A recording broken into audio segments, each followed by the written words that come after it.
All right, YouTube, welcome back to the live streams on the formulajonah YouTube channel, and this one is a bit of a late stream. We did not expect to be live streaming today, but we gotta cover what's going on in the news. Massive breaking news today as Isotta Fraschini confirm that they are temporarily pulling out of the WEC Hypercar Championship. And yeah, I gotta say, this is an instant reaction as well. This is just heartbreaking. We're going to be talking about this. Welcome back to David as well. It's been a while since we've been streaming, David, but we got to start off with a big announcement, and this is one of those big announcements. I think when we were planning on doing live streams, one of the other things we were thinking of doing was doing like instant reactions to big news, whether that be a new team joining or leaving, or some sort of big news in the community of endurance racing. And we have our first big news of our live stream years. This is massive. David, what is your reaction to this heartbreaking, sad, and unexpected news, in my opinion? Well, yeah, Jonah, you said it yourself. It's sad because it's always sad to see such a nice new team with loads of history that actually did, in my opinion, quite well this season.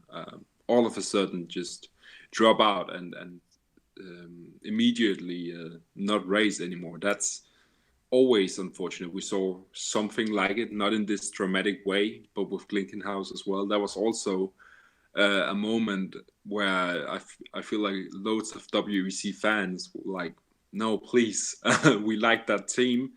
It's the same way here. It's the underdog fighting, and all of a sudden we don't have that. So always sad to see a team leave, especially when it's one of the fan favorites. For sure. Yeah, this is absolutely unexpected. And like you mentioned, like heartbreaking, sad. This is something we don't want to see. We're going to be talking about it in this stream, but first I want to say thank you to everybody who's joined so far. We're already just a few minutes in and we have over 60 viewers live right now, which is awesome to see. I wanted to make sure immediately when this came out that we were live streaming, we were covering this news instantaneously. This is what this channel is about, is covering the latest news on sports car endurance racing. And I have David here coming in, and we're going to discuss everything. So let me know all your thoughts down in the comments as well, viewers.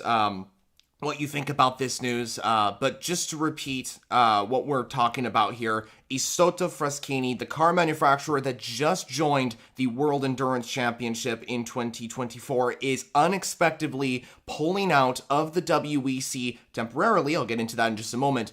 With immediate effect. So, the car, the Tipo 6 LMHC, was on its way to Texas for the Lone Star Le Mans. We have that race coming back to the WEC just next weekend, and myself and David will be covering that as well, which will be great. But the car was on its way to the event, and now this news comes out. It is unfortunate, and for Isotta Fraschini, this is bad news as well. We don't want to see this manufacturer pull out so suddenly. But let me just clarify real quickly. This is not the end of Isotta Fraschini in the WEC. No matter what you hear online, no matter what is circling around the internet right now, we don't expect Isotta Fraschini to pull out for the end forever. Of course, we don't know exactly what's going to be happening, but what this revolves around is the team and Isotta Fraschini.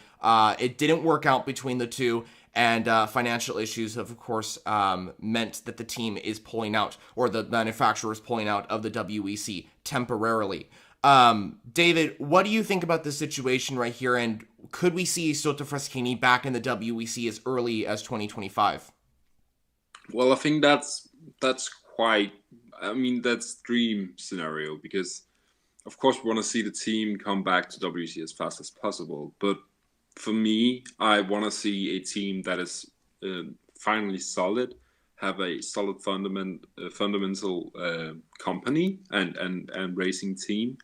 And so far, we have seen this is not the first time that a team, a manufacturer like Duquesne, has stopped the process with Isotta. So I feel like there's something that needs to change in the team. and I think that will take more than just the end of this season to do that. And I would like to see the team when they come back, because I have no doubt they will, to stay for a long, long time. And I believe they will, but I believe it's going to take some years, maybe 2026 in my opinion, and that's the earliest I think that they will come back. Also, just for the team's sake, I mean, no need to rush this and have another scenario where things don't work out. Right.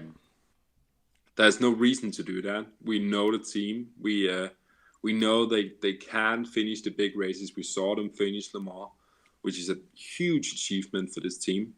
And now they have to start from scratch again, and that's always tough for a small team like them. And do it right this time, because we love the team, and I hope they'll come back extremely early, 2025. Realistic scenario 2026. Yeah, for sure. And there is a lot of support for this team, as you mentioned, David. And I think that we're seeing that right now in the comments section right now. I'm just reading through the comments. The support and the sadness about this news is big, you know, and I'm feeling it too, you know, as somebody who has been very vocal on Isotta Fraschini joining for many years since the announcement of the manufacturer's return to it being in existence again. And so I think that this is definitely sad, but it's not the end. And I think that we will see Isotta Fraschini potentially return or in the news again very soon. This is not the end for this. But yeah, this is unfortunate. It straight up is unfortunate. I can't really describe it anymore. David, you mentioned earlier that Isotta Fraschini have already gone through a situation where it hasn't worked out with the team before they joined the championship with Vector Sport, of course. Then they switched to Duquesne, and now that partnership is not working out. So Isotta Fraschini need a strong partner for the future. They are going to be reorganizing their motorsport adventures in this time. And I think that pulling out of the WEC is going to allow them to reorganize. But at the same time, we won't be able to see them at COTA, for example. We won't be able to see them at Fuji or Bahrain. But hopefully in that time, they'll be able to restructure and come back stronger. Then there's also the issue of the two-car mandate. We know Isotta Fraschini was looking to set up a two-car effort in the WEC. However, with this news of Duquesne, they might not be able to do that if they have to find a successful partner that can be able to have a two-car effort in the World Endurance Championship for 2025. And with such limited space in the championship, it's going to be hard to find. So we'll see. We'll see how it goes. We will, of course, update you all if any news comes out when it comes to Isotta Fraschini. But I'm just going to quickly read the press release that has come out from the Isotta Fraschini themselves. Just so you guys know exactly what's going on and what they are saying on this matter. So I'm going to look down at my phone to read this. That's why I'm looking down. So to quote, although the Tipo 6 LMH Competizione number 11 is already on its way to Austin, Texas for the 6th round of the season, Isotta Fraschini Milano Ferroviario Automobili has announced its immediate withdrawal from the 2024 World Endurance Championship, or WEC. As there are no longer any conditions to continue the partnership with French team Duquesne. Following a productive debut season highlighted by a successful finish at the iconic 24 Hours of Le Mans, the car brand has decided to redirect its resources towards restructuring its motorsport program and expanding its track and road car intact. So this is big news, of course, that Isotta Fraschini are doing this. But as you can tell, viewers, they have put out a statement, which is good. And the major sources around the internet have recently reported this as well. So yeah, they are looking to return as soon as possible, but like we have mentioned so many times, they need a partner that can help them to achieve successful results and allow them to participate in the World Endurance Championship come 2025, come 2026 with a two-car effort. So yeah, David, what do you make of that press release? And yeah, just give us your thoughts. Well, it makes sense for like a company like Isotta to keep what happened out of the press release. This is in no doubt in my mind bigger than what they made out of the press release. But in the same way, there's no reason why we should know all that. Right now, they need to focus on restructuring. They need to focus on what to do now. Looking for a new team. There's loads of teams in the European Le Mans Series doing really well. But also, I feel like this two-car mandate that we know the WEC is going to make a rule would already challenge them in some way. If the cooperation between Duquesne and Isotta was already bad, then making two cars would just have made it all worse. So without knowing what happened between those two, I feel like this is almost for the better for the team. I know Chip Ganassi doesn't have a team right now. No, I'm just kidding. But there is. We talked about this when Cadillac showed that they needed a new team. Of course, Jota came in there. There's loads of teams that want to have a car in hypercar. Isotta may be one of the cheaper options for those teams to get in there and build something up from scratch, which I think is a great opportunity. So instead of looking back and seeing, okay, what went wrong, what happened between these two, learn from it, of course, but also build on a new foundation. It's not the same as what we saw with Klinkenhaus and Van Wall. Klinkenhaus just pulled out because of results and the WEC where it was going, and Van Wall has some safety issues and some regulations issues. I think so. So this is different. I don't think we can compare these things, but Isotta will be back. I have no doubt. Also because of the drive from the team, they seem like they really want to, but this is a difficult situation for anybody. For sure, and I totally agree with you. And I think as well, somebody pointed out in the comments that it's not a finish, it's a pause. It really is a pause. This is just a pause on the program. And hopefully we will see them return. And David, you mentioned as well that this is a completely different situation to a Glickenhaus, a Van Wall. Van Wall had the legal issues, which they've actually now resolved as well, which is interesting. So they may be able to potentially join the WEC if Isotta cannot, of course. But we'll see how that works out. But yeah, overall, disappointing to see this, and hopefully Isotta Fraschini can rejoin the championship very soon. I'm just reading through all the comments here and just talking about what's going on in this. And in terms of a team or replacement, we don't know exactly. This is such early days in this announcement that we have no idea who's going to be taking over for Duquesne or Vector, Maybe they could go back to Vector Sport. I don't think so, though. Chip Ganassi Racing seems to be going more the way of IMSA, and it would be pretty cool. I think that they seem to be more in line with a Hyundai drive. And then also there's the factor as well that Isotta Fraschini are already in the process of reorganizing their motorsport adventures. Claudio Barro, of course, leaving the team, and then we had Miguel stepping in as well, which is good. But yeah, this is big. This is big news. I mean, we haven't had this type of news since really Glickenhaus, like you mentioned. And Glickenhaus, of course, very different situation. Van Wall pulled out, but they were more rejected from the WEC. This is not due to the results, and that's something I want to point out. This is not due to what Isotta Fraschini are performing out on track. This is not due to Isotta Fraschini as a brand. This is due to the financial situation between the team Duquesne and Isotta Fraschini themselves. And so we have seen Isotta Fraschini compete in 5 events so far, from the first event in Qatar to the most recent event that they participated at in Sao Paulo. And while they are an extremely small brand, they actually perform pretty good in these rounds. Qatar, of course, was a learning race. Imola, you could see that they had performed a little better, and Spa as well. Then I think the highlight of the season, as pointed out by themselves, was the 24 Hours of Le Mans. I mean, this is a small manufacturer that not just finished the 24 hours of Le Mans, but they outlasted the likes of Alpine and technically BMW as well. Although BMW was a different situation with the car retiring and then the other one having damage. But yeah, they did really well in the 24 hours of Le Mans for such a small manufacturer to finish that event in I believe 14th place.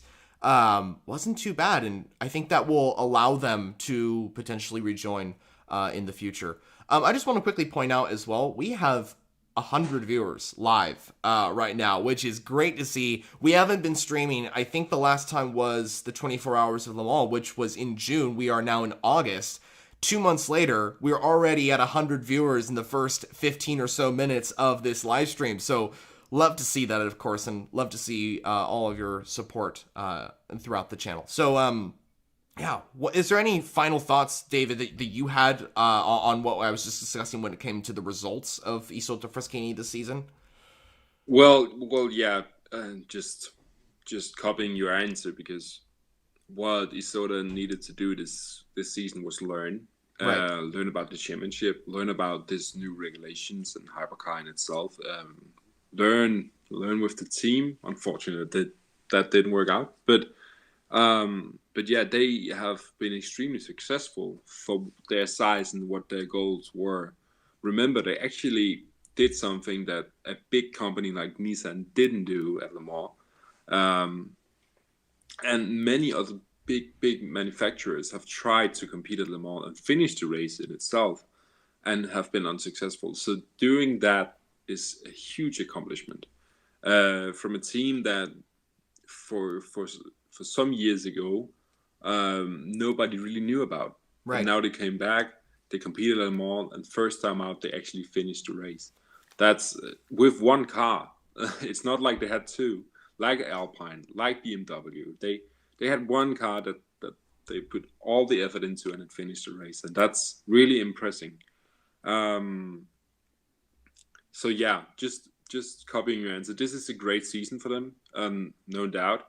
Of course, I would like to see them finish the season, but with what has happened between these two companies, of course, I don't see any reason to continue. But yeah, great start for the small team, and we always like to see an underdog and a small team in fighting with these big companies and manufacturers. So yeah, to see one now leave for a small time period is really sad. But it has shown promise that they can compete in some way, and maybe in the future we'll see Isotta actually finish ahead of on race pace ahead of some of these teams. It would certainly not surprise me. But yeah, sad, but also hopeful for the future. For sure. I think you said it perfectly there. And viewers, if you're just joining us as well, look at the title here. It says temporarily. This is not something that is finished. Isotta Fraschini are not just like completely ending their program. We're done with WEC. We're done with Le Mans Hypercar. They hope, of course, to return in the future. And we'll see how that goes. It's just about getting the right partner, of course. We have a few comments I want to point out here, and we'll get into more comments as the time goes.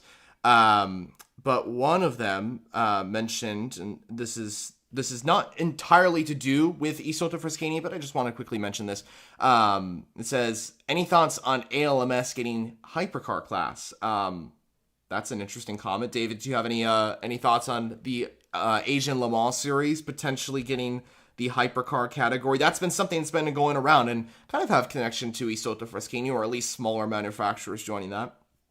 Well, I honestly haven't heard about it, but if it's true and if it's going to happen, that's a huge win, because it will, like, of course, anything that broadens the view and the popularity of endurance racing is amazing, and Asian Le Mans series has been doing really well in that case. So seeing hypercars at that championship is obviously great. Even though I'll see it hypercar class as something like LMP1, like the prototypes, So for the big championships, but I am not against having hypercars racing in Asian Le Mans series and European Le Mans series and series like that. Not at all. But we have to remember hypercar, even though it's cheaper than the LMP1s and the prototypes, it's still expensive. So what are the conditions of these teams joining these championships? But yeah, hopeful that it will turn out great. But yeah, I'll watch and be eager to see what happens. But yeah, so far I like the way that the championships are rolling. I agree with everything you said there, and I only echo your words. You said it really well, and maybe we'll have to do some more content on the potential ALMS hypercar. But of course, this stream, viewers, we're going to be focusing on the Isotta Fraschini news. And I'm just seeing so much support for Isotta Fraschini in the comments as well. And just a lot of people are devastated as well as we are, David. And I think that it really is just devastating. And I think you mentioned as well that this is a manufacturer that we haven't really heard of a ton. You know, this is a manufacturer that's kind of new into the world of prototype endurance racing. Of course, the brand existed all the way back a long time ago, almost 100 years ago, when Cesare Isotta and the Fraschini brothers invented the brand in 1900. And they had so many iconic older cars that we would call nowadays, but fancy, high-profile cars. I actually saw one of these old cars when I recently went to the Rolex Monterey Motorsports reunion at Laguna Seca. I actually just got back from there. And yeah, there's so many iconic cars there. There was quite a few iconic cars for sure. David, I'll have to bring you along one of these days. But yeah, if you want to find out more, sounds good. But yeah, viewers, if you want to find out more about that event, I did make a video, which you can check out. But yeah, when it comes to Isotta Fraschini, they had cars back then. They came back. The company was revived in 2022. And then they entered prototype endurance racing, got pretty quickly into the business. They, of course, had partners like Michelotto, HWA, and so on, WAE Technologies. And so this is a company that kind of started like super like recently, and is already competing in the WEC hypercar class. Ultimately, though, they this pause of the program is definitely devastating. And just to reiterate, if anybody's joining so far or just joining, the car was on its way to Texas for the Lone Star Le Mans race. And then, of course, this news came out and the car will not be there. David, I want to ask you real quickly before we kind of continue on, what does this mean for the remainder of the 2025 season, or sorry, the 2024 season for the WEC? What does Isotta Fraschini, what does the WEC lose in Isotta Fraschini? Well, they lose a fan favorite team. Oh, I'm joined by my dog. We can appreciate. We can bring a third guest in. Yeah. I don't think it will be too productive, but yeah. Well, it's a loss of a fan favorite team. Some would say that results-wise and championship-wise, it doesn't really change anything, and they would be right in that fact, but for fans that ultimately drive these championships and make them run around, it's a loss. It's like when we saw some of these big fan favorite teams leave. I saw a comment about Audi when they left. That was also a huge hit for WEC. Sure. When Porsche left, again, huge hit. So even though this isn't a name like those two, it still hurts the championship in fan base wise. But also it brings attention to the WEC. Whenever a story, good or bad, comes out, attention will be brought to the championship. And for right now, there's happening so many things in WEC and endurance racing in general with these hypercars and hydrogen hypercars coming in the future, and Aston Martin joining with that amazing sounding car. So not to underestimate this news. It comes along with so many other great news stories. So I feel like it would almost be drowned a bit. But yeah, fan base. I feel like the fan base will hurt more than the WEC in this case. For sure. Yeah, and I completely agree with what you said there, David. Echo your words. And I just want to point out something as well. It's kind of interesting that I just thought of. Back in 2022 and in 2022, I think it was, Glickenhaus didn't race in the final 2 rounds of the season. Now, this is a very different situation to the Glickenhaus, but I just want to point out that in 2022, Glickenhaus pulled out for a little bit. They didn't race at Fuji. They didn't race at Bahrain. That was due to a very different situation. But then they returned. So while this is a very different situation, as I've mentioned 4 times in a row just now, I just want to keep mentioning that. Isotta Fraschini, they won't be the first one to kind of pull out and potentially enter again. It's very likely that they could enter again. And I mean, 2025 is, of course, the target. That's something that I would like to see. I'm sure David would like to see as well. And I'm sure the majority of folks in this chat would like to see them return as early as 2025. It's unclear what their plans are in terms of getting a new team on board, if they will be able to join in 2025. And then I don't know. We'll see how that goes. The more likely option is that they kind of potentially join as a one-off entry in 2025 and join full-time in 2026. That's an option as well. But really, we're just speculating at this point. We don't really know exactly how things go, but we'll see how it goes. Yeah, it's just, I really am in shock, to be honest. This was something that, like I said, we did not plan to do a live stream today. Had to really quickly set up everything and get going for this one. So I appreciate David coming on as well and doing this with me. But yeah, for sure, this was a shocking announcement, and hopefully we will see Isotta Fraschini back in the WEC come the next few years. We'll see. Yeah. Just to mention something as well there. I don't feel like Isotta is the kind of team to do anything halfway. Right. So I feel like, and I'm just echoing myself again, that when Isotta comes back, they will come back fully. It won't be like I could see them do a one-off, but they would do it in a way that is so much stronger, with a fundamental base that is so much stronger than what it is right now and has been for this season. It's not a team that I see making the same mistake a third time. Vector Sport was also a kind of different situation, but yeah, but yeah, another team that in the end couldn't deliver what Isotta wanted. That also shows a team that has big ambitions. So yeah, a team that wants to fight with the best, and for them to do that, they will have to go full on into this. And I believe that will be in 2026 at the earliest. But yeah, if you need to see that Isotta Fraschini car in the WC, just buy them on Ultimate. They'll be in the next DLC for it, so it's fine.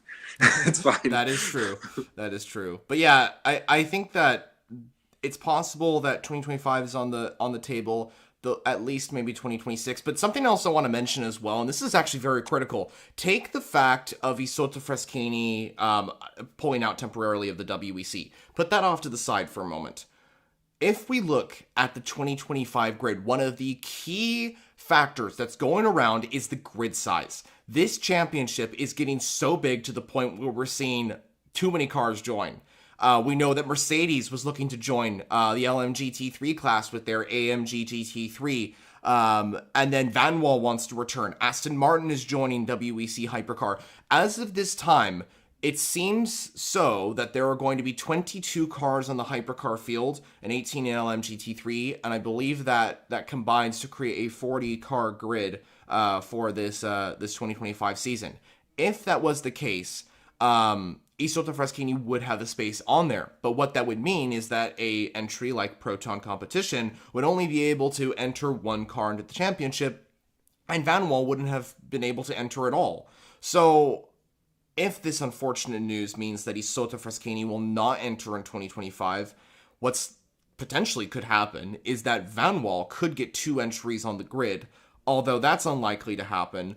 But it's very possible as well that opens up the door for Proton Competition to enter a second car into the WEC, thus becoming the only Porsche 963 customer team in the Hypercar Championship. We don't expect the grid to go beyond 22, even though it would be great if that happens, but that's not likely. But take Isotta Fraschini's situation out of the table, it's still up in the air whether they be able to join in 2025 because of the lack of grid space.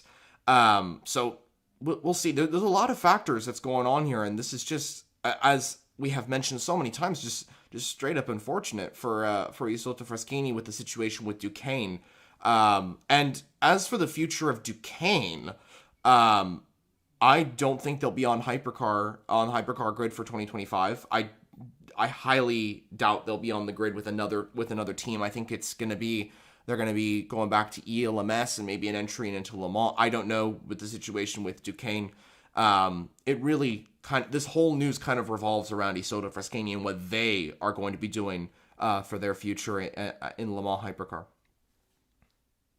Yeah, I mean, in terms of Duquesne, just to comment on that, I feel like Duquesne, for me, also was kind of surprising team to join Hypercar. I saw so many other teams, bigger, more successful teams in ELMS and in the LMP2 class of WEC, being in that area of joining Hypercar. We saw many LMP2 teams from WEC joining Hypercar, Toyota being one of the more successful to do that. But yeah, so something already there struck me as kind of weird, but in the end, nobody could expect this, and we can only hope for better in the future.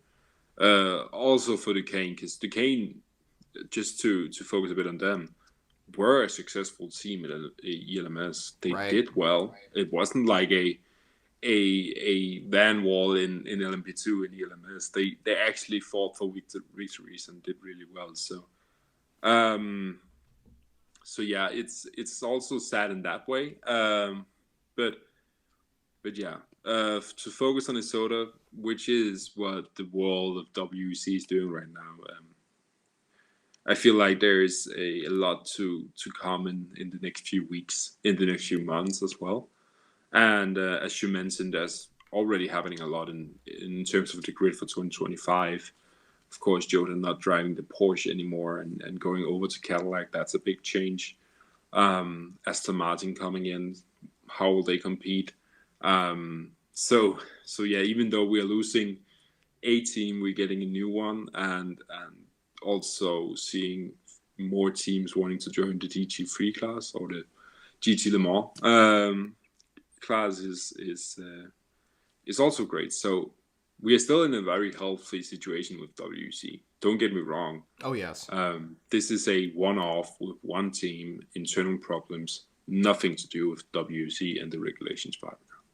Yeah, that you put it well there. I think this has nothing to do with the WEC. This has something to do with Isotta Fraschini and Duquesne. And as we said so many times on the stream so far, we hope to see them return as early as possible. This is a manufacturer that I look for every single week. I analyze what's going on with them. Even besides the YouTube channel, I am a fan of this brand.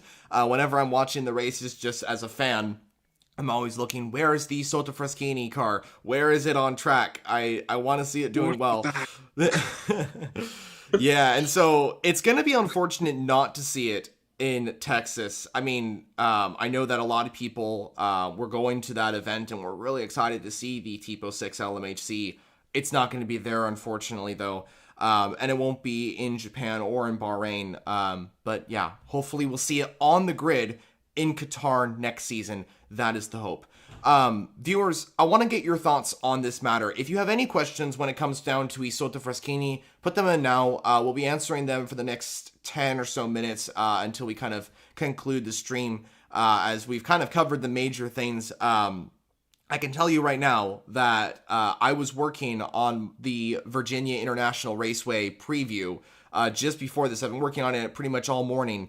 And I was hoping to get it out today, but then this news dropped and I was like, well, I guess I'm going to have to do that another time. So I stopped my production on that. I got this going and called up David and we said, all right, let's do another live stream, covering this major news, that Isotta Fraschini is temporarily pulling out of the World Endurance Championship. David, do you see any major comments that, we can answer real quickly?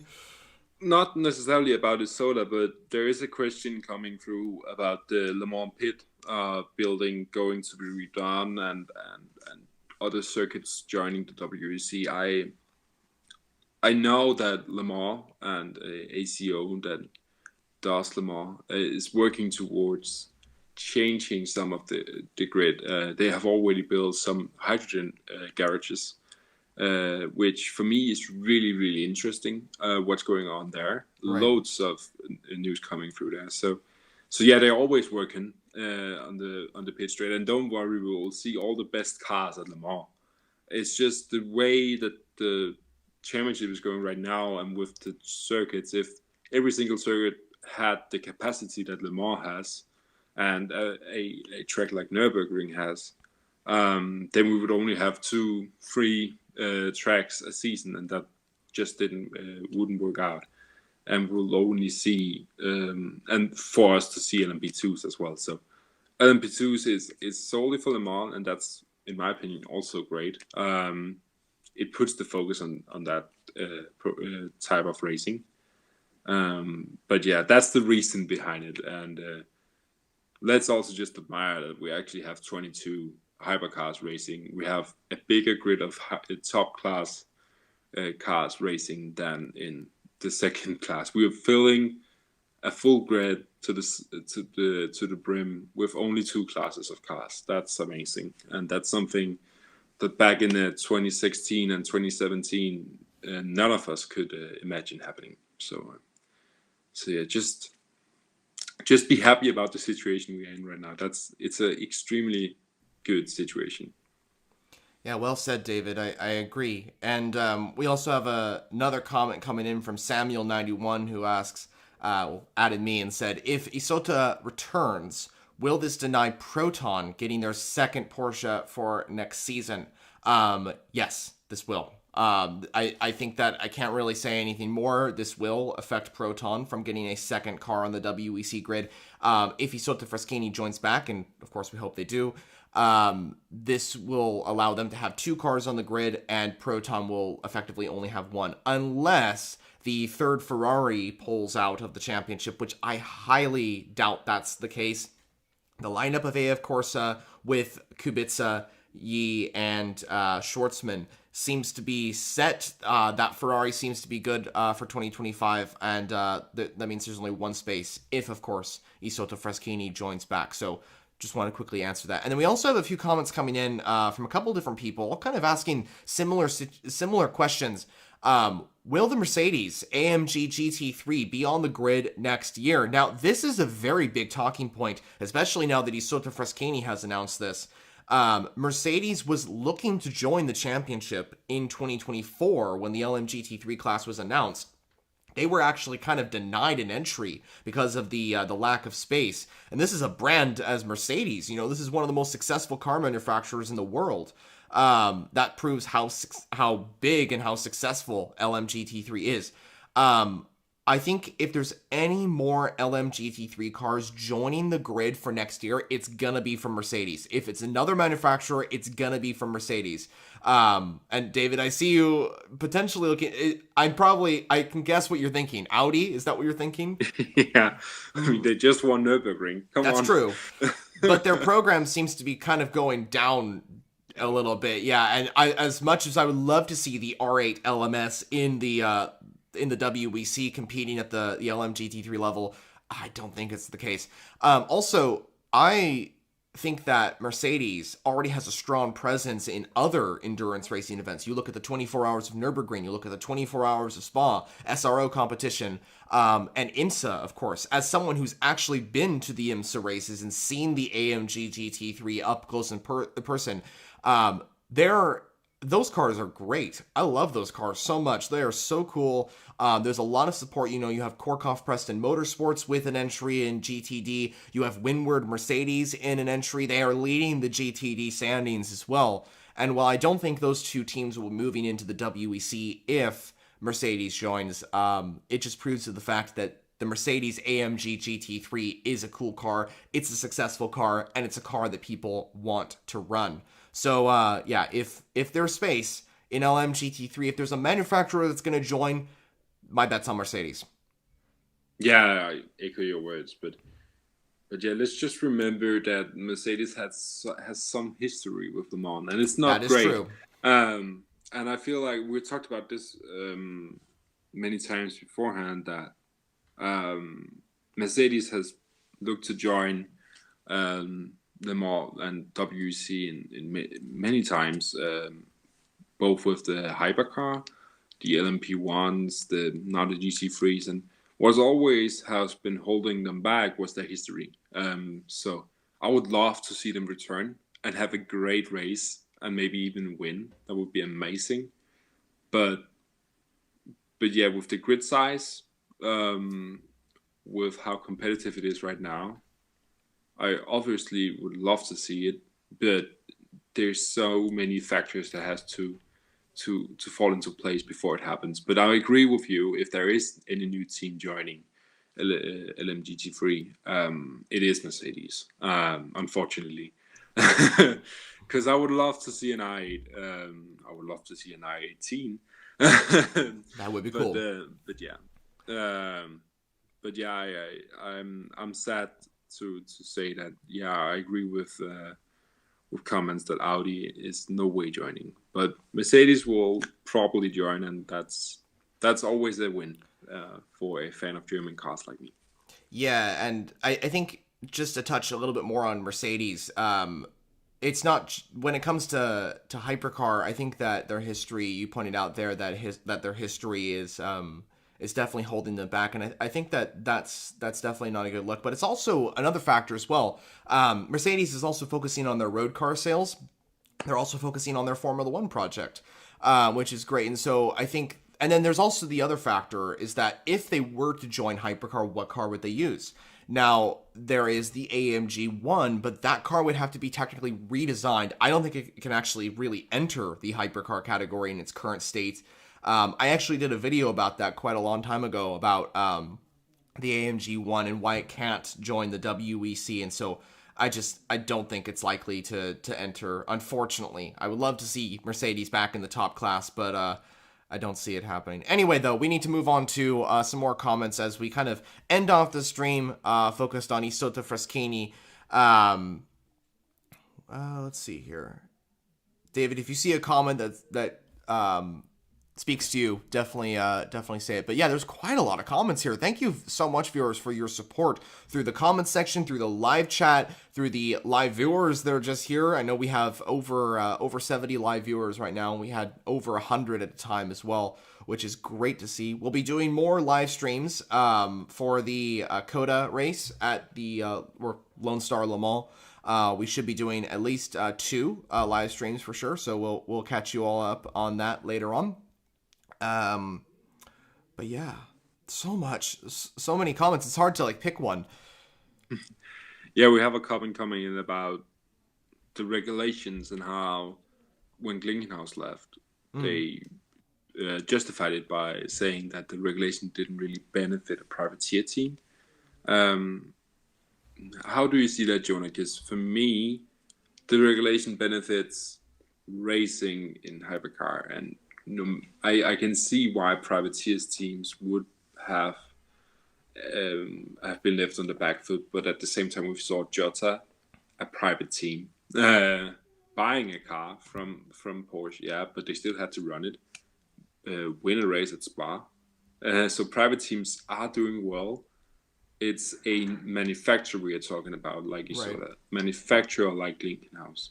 They are smaller teams, but they're not private teams. It's still a manufacturer. Glickenhaus is still making road cars.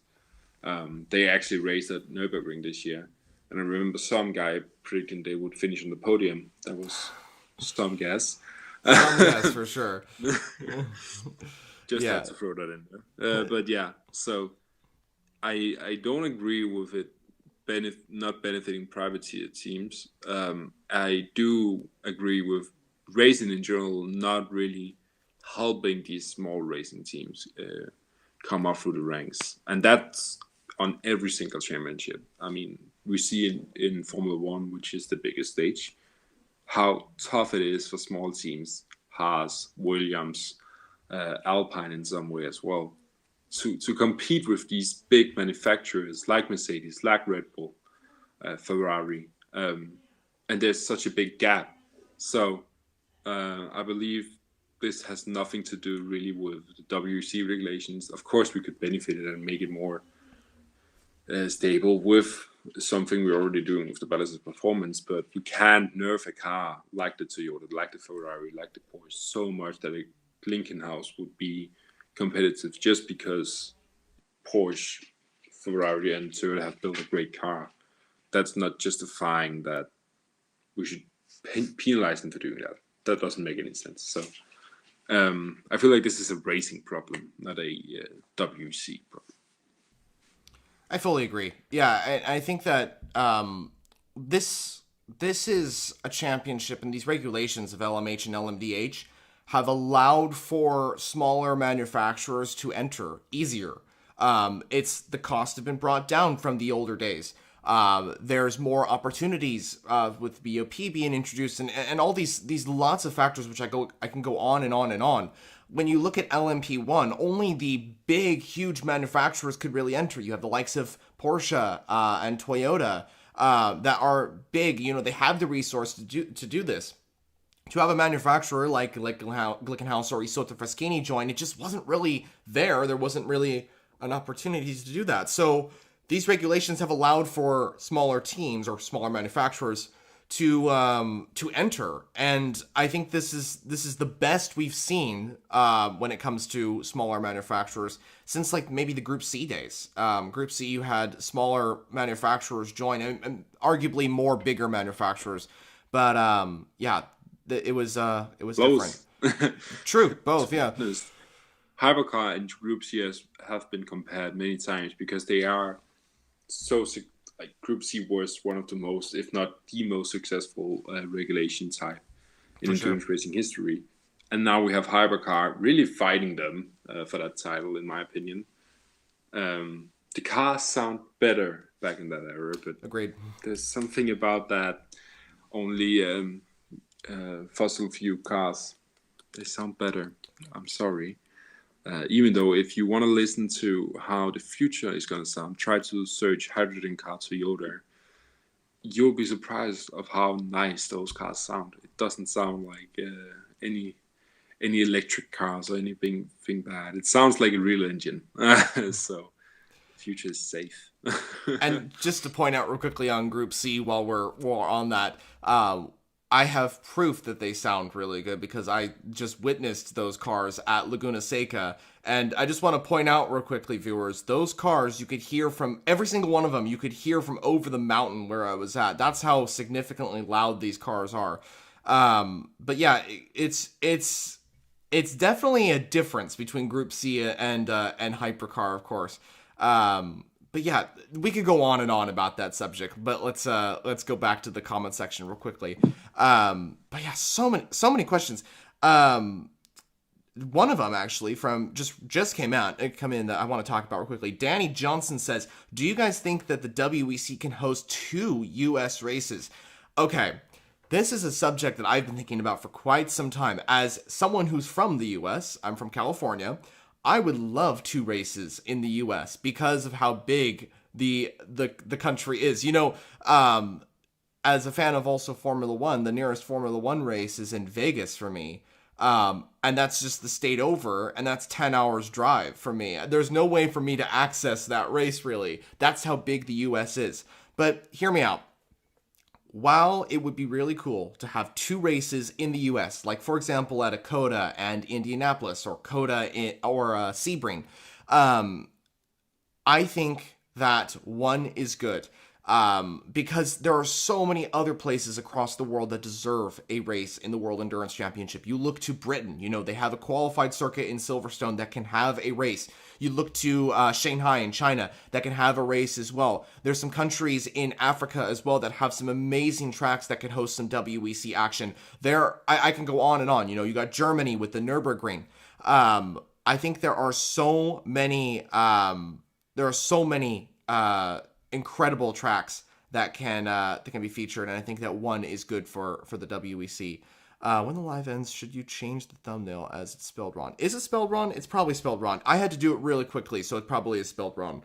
I'll change the thumbnail when I'm done. Let's see. Oh, yep, that's definitely spelled wrong. Okay, I will change that. I'll change that now, actually. Yeah, well, just to comment on that, Jonah, I feel like even though there are so many great tracks in the States, it's also, we have to remember that this is a world championship, and that in that meaning it's supposed to be around the world. Right now we don't have a single country on the track that has 2 races.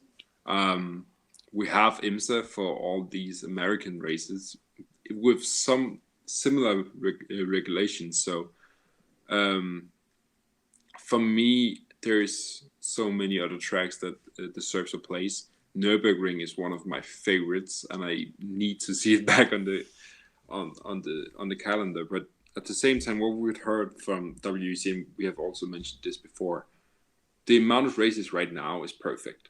We don't need more. We don't want less, because we have to remember these are longer races than, for example, a Formula One race. Right. And there's so many more cars, there's so many more different manufacturers that have to travel to these parts of the world. So just already having a world championship like we have, where they travel all over the world with these cars, is astonishing. So for them to do it for, let's say, 20 races in a calendar, that's too many. I would love to see a race in Silverstone and at Nürburgring, but I don't right now see what tracks it would be instead of. Maybe Qatar and Bahrain, but at the same time, Qatar brought some great racing this year. So and Bahrain's been pretty entertaining too.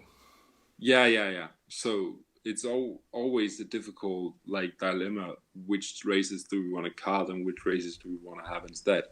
We have seen Silverstone being the opening race of the season beforehand, and Nürburgring also being raced back in 2015, I believe. Mm-hmm. So yeah. But Nürburgring, for me, would be high on the list than another American track.